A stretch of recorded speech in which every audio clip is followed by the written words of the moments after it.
जय हिंद दोस्तों। आइए आज हम लोग हिंदी पढ़ते हैं। हिंदी अधिकतर एग्जाम में पूछता है, सिर्फ रेलवे के छोड़ा के अधिकतर हर एग्जाम में हिंदी 5 नंबर का जरूर पूछता है। तो आइए हम लोग हिंदी पढ़ते हैं।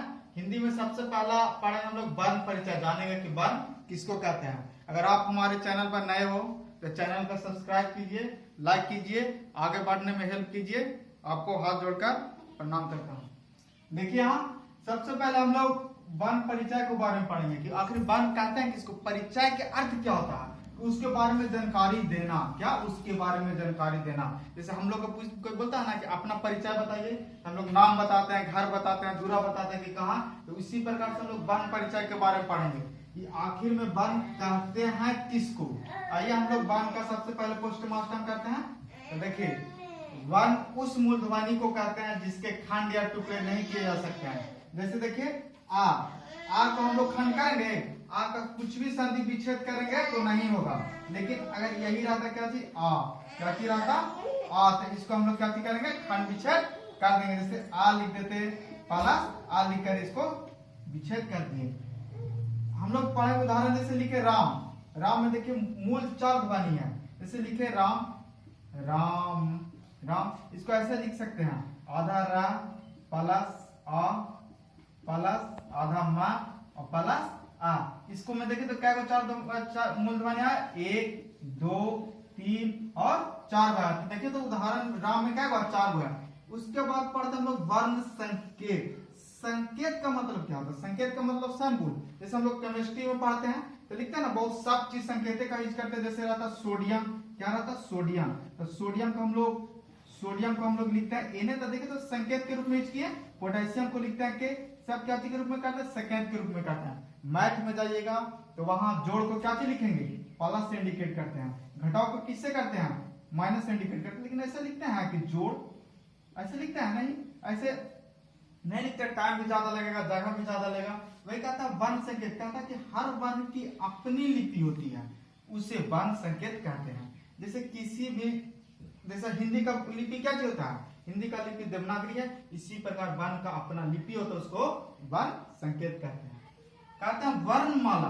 आखिर में वर्णमाला कहते हैं किसको, जैसे वर्णमाला होता है ना, वर्णमाला मतलब क्या चीज, जो माला पहना जाता है वो नहीं, इसको बोलते हैं हम लोग वर्णमाला। क्या वर्णमाला। अगर हम लोग माला बनाना रहे तो बहुत सारा मोती को मिलाते हैं, बहुत सारा फूल को मिलाते हैं, तब ना वो माला बनता है। सिर्फ एक फूल को दिया जाए तो सिर्फ फूल कहलाएगा, एक मोती को दिया जाए तो सिर्फ मोती कहलाएगा। लेकिन बहुत सारा अगर मोती मिल जाए तब एक माला का निर्माण करता है ना। तो वही कहता है कि वर्णों के समूह को क्या कहते हैं हम लोग, वर्णमाला कहते हैं। जैसे हम लोग एगो वर्ण लिख दिए का, ये देखिए तो एक क्या होगा, इससे वर्ण हो गया। लेकिन अगर इसी को हम लोग लिख देंगे का, खा, ये सब क्या हो जाएगा, वर्णों का समूह हो जाएगा। मतलब अधिकतर आ जाएगा ना, ये सब वर्ण का समूह हो जाएगा।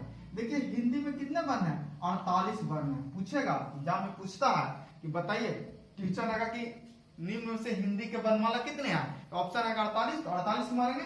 उसमें से देखिए स्वर्ण वर्णमाला, क्या स्वर्ण वर्णमाला, स्वर्ण वर्णमाला 11 गो है। कौन कौन है, आ है, आ है, ई है, ई है, ऊ है, ऊ है, री है, ए है, ओ है और औ है।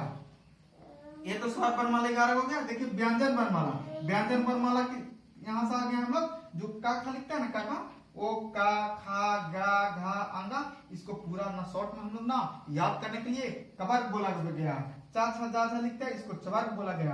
टा ठा डा डा को टवर्ग, ता था दा को तवर्ग और पा फा को पवर्ग बोला गया। ये व्यंजन है, इसको एक और नाम दिया गया जिसको बोलते हैं स्पर्श व्यंजन। स्पर्श व्यंजन कितने हैं, 25 होते हैं। एक आइए हम लोग या, रा, ला, बा, इसको बोलते हैं अंत अस्त, मतलब जो अंदर से बोलते हैं ना उसको कहते हैं अंत अस्त वर्ण कहते हैं। जैसे या हो गया, रा हो गया, ला हो गया, बा हो गया। ये कितने प्रकार है, 4 वर्ण।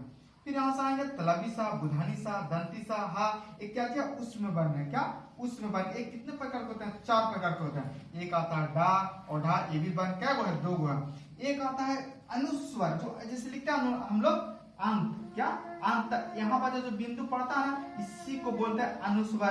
क्या को है, अनुस्वर है। एक बिंदु यहाँ पर जो 2 का क्या किया, विसर्ग हो गया।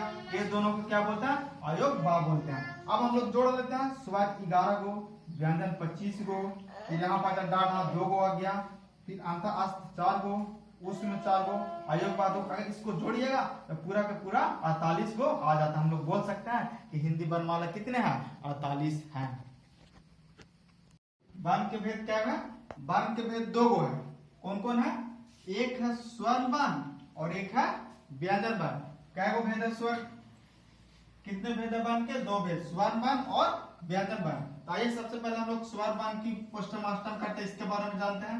ये कहता है ना कि स्वर वर्ण उन वर्णों को कहते हैं जिनका उच्चारण किसी दूसरे वर्ण के सहायता के बिना होता है। मतलब अगर इसका हम लोग उच्चारण करेंगे ना तो किसी दूसरे वर्ण की सहायता नहीं लेंगे, जैसे आ लिख देंगे। जैसे अगर हम लोग लिख रहे हैं तो उच्चारण हो जा रहा है,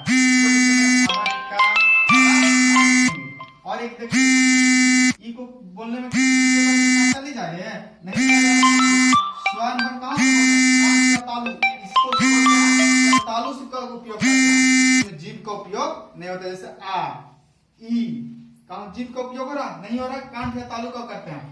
देखिए स्वर्ण वर्ण की भी कितना भेद है? इसका भी 2 गो भेद है, एक है मूल स्वर और एक है संयुक्त स्वर। मूल स्वर मतलब जो मूल भाषा, और संयुक्त स्वर मतलब जो एक दूसरे से जुड़ा। संयुक्त मतलब क्या चीज? जुड़ा हुआ, जो एक दूसरे से जुड़ा हुआ रहता है, उसको बोलते हैं हम लोग क्या चीज? संयुक्त स्वर बोलते हैं। देखिए तो मूल स्वर आ कोई से जुड़ा हुआ है? नहीं जुड़ा हुआ, आ भी नहीं जुड़ा, ई भी नहीं जुड़ा, ई भी नहीं जुड़ा हुआ। अब कह रहे कि मूल स्वर, यहाँ से हम लोग आएंगे संयुक्त स्वर।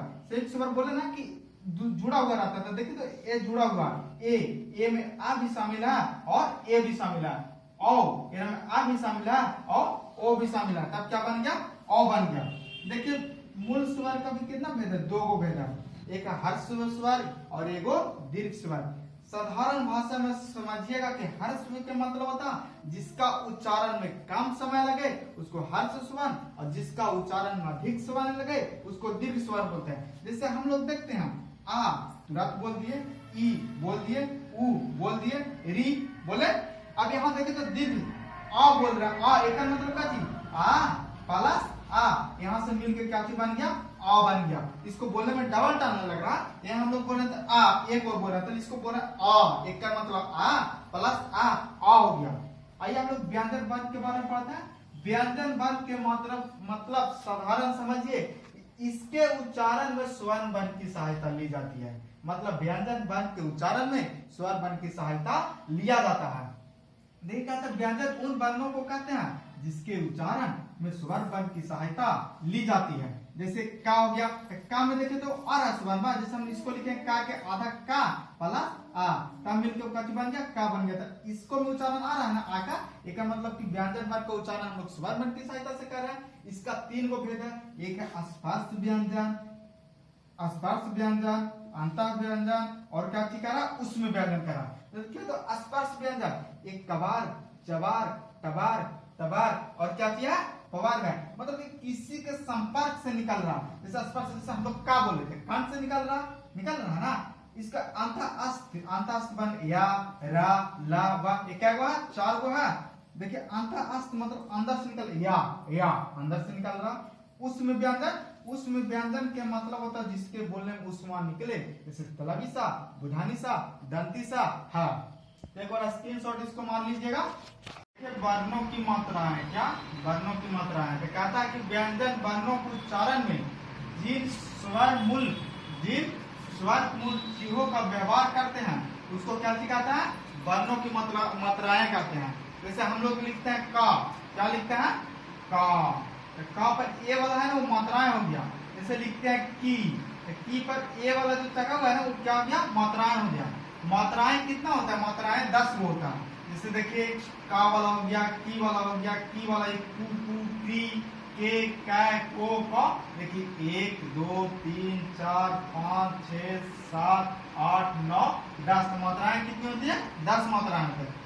ये मात्राएं केवल व्यंजनों में लगते हैं, केवल व्यंजन में लगते हैं, स्वर में भी लगते हैं। जैसे आ हो गया लगता है, तो व्यंजन में लगता है। व्यंजन मतलब स्वर ये सब हो गया। अब यहाँ से आइएगा कि हिंदी, क्या हिंदी ध्वनियों का उच्चारण, हम लोग हिंदी ध्वनि का उच्चारण करते हैं। जैसे बोलते हैं का कहाँ से निकल रहा है? का कंठ से निकलता है ना। तो क्या हिंदी कहा था कि मुंह के जिस भाग से वर्णों का उच्चारण होता है उसको क्या कहते हैं? हिंदी ध्वनियों का उच्चारण। हम लोग मुंह से बोलते हैं तो जिस भाग से जहां से निकलता है उसी को क्या कहते हैं? हिंदी ध्वनियों का उच्चारण। जैसे आप देखिएगा स्थान देख लीजिए, ऐसा कॉलम बना लीजिए, स्थान का, वर्ण का और एक नाम का। तो देखिए तो कंठ, कंठ, कंठ, कंठ से कौन निकलता? आ बोल रहा ना, आ कंठ से निकल रहा, आ कंठ से का, खा, गा, घा, अंगा, सिर्फ कंठ का यूज हुआ, इसके सिवा ओठ का यूज हुआ नहीं हुआ, इसलिए इसका नाम रख दिया कंठ वर्ण। क्या नाम रख दिया? कंठ वर्ण नाम रख दिया।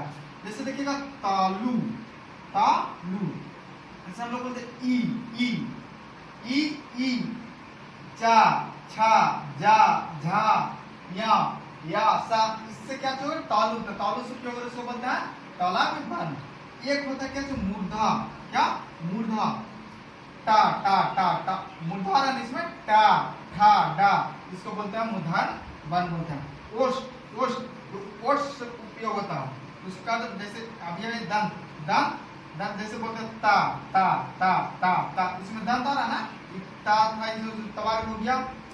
ओष्ठ, ओष्ठ आवे, पा, फा, बा, भा, मा, ये कहां से निकल रहा बात? ओष्ठ से निकलते, इसको बोलते हैं ओष्ठ वर्ण बोलते हैं। कंठ और तालु, इसको में कंठ में मिला तालु, जैसे ए, इसको कंठ और तालु मिलता है, उसको कंठ तालाब वर्ण कहते हैं। कंठोष्ठ, कंठ में मिले ओष्ठ में मिले, जैसे ओ, औ, कंठोष्ठ वर्ण कहते हैं। दंतोष्ठ, दंत मिले वा, नासिक जो नाक से बोलते इया, इया, ना, मा, टावर, ये सब बोलते हैं ना, ये सब किस तरह नासिक नाक से बोल रहे हैं ना, इसको बोलते हैं नासिक वर्ण बोलते हैं। तो याद कर लीजिएगा, एक ही वीडियो, 2 वीडियो, 3 वीडियो बना, सब खत्म हो गया। जय हिंद। अगर चैनल पर नए हो तो चैनल को लाइक कीजिए, सब्सक्राइब कीजिए और शेयर कीजिए।